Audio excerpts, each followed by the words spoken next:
శివ అంటే మంగళం, భద్రం, శోభనం, కళ్యాణం, క్షేమం అంతా మీకు మంగళప్రదమైనటువంటివి కటాక్షించగలిగినటువంటి శక్తి స్వరూపమునకు శివ అని పేరు.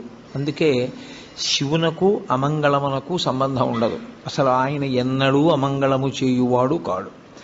ఎప్పుడూ మంగళం చేసేవాడెవరో, ఎప్పుడూ భద్రాన్ని చేకూర్చేవాడెవరో, ఎవరి అనుగ్రహం చేత శుభ పరంపర మనకి కలుగుతుందో అటువంటి మహానుభావుణ్ణి శివ అని సంకేతిస్తాం. శివునకు ఒక రూపము కాదు, యథార్థమునకు అసలు పరమేశ్వరుడికి ఒక రూపం ఉంటే కదూ. కోటేశ్వరరావు అంటే ఏదో ఒక రూపంతో ఉంటాడు.